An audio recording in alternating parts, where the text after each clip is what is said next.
દેશ ઉપર દરેકના જે ગામડા છે એમને ખરેખર હંમેશા એવો વાવાઝોડાનો તોફાનનો વર્ષો વર્ષ આવું વાતાવરણ બનતો હોય છે. સૌ પણ ખરેખર દરિયાદેવને પ્રાર્થના કરીએ કે આવી રીતે કોઈ દિવસ બને નહીં અને અમે હંમેશા 12 મહિને દરિયાદેવને વધાવી એવું કાર્યક્રમ કરીએ છીએ. તો ખરેખર દરિયાદેવને પ્રાર્થના કરીએ કે દેશ ઉપર કોઈ દિવસ દરિયા કિનારા ગામડા છે એમને કોઈને ત્યાં નુકસાન ન થાય એના માટે મેં આજે ખરેખર એક દરિયાદેવને વધાયા. નારિયેળથી, ચંપુથી, દૂધ પીવડાવ્યું. અમારા પરંપરા વડીલો છે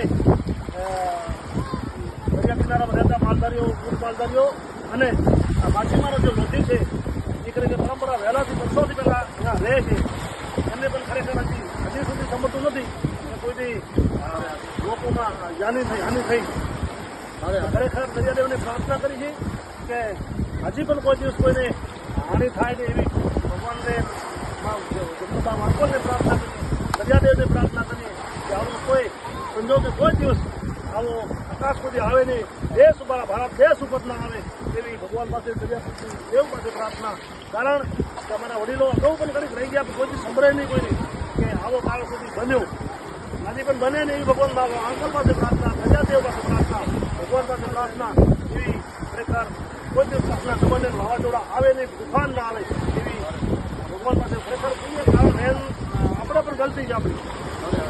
અનેક કંપનીઓ દ્વારા, ઉદ્યોગો દ્વારા ખરેખર જે આપણા રસ્તા બંધ થાય છે અને જ્યાં જ્યાં દબાણ થાય છે એ ખરેખર સરકારશ્રી વિદ્યાના માધ્યમથી કરી મારે વિનંતી છે કે ખરેખર દબાણ ન થાય એવી પ્રાર્થના છે.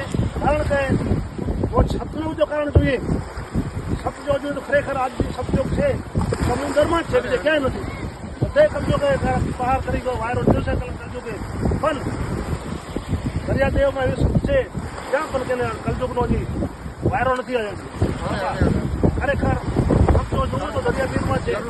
અનેક નદીઓ અનેક સમુદ્રમાં આવે છે. દુનિયાભરનો વરસાદ થાય આ સમુદ્ર બધો સાચવી લે છે. એક ઇંચ દરાવો પાણી ઉપર આપતો નથી. ખરેખર દરિયાદેવનો સપ છે.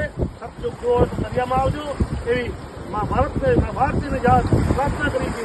ભારત દેશ ઉપર આ દરિયાનો કોઈ અકસ્માત ના આવે એવું ખરેખર ભગવાન પાસે પ્રાર્થના. ભારત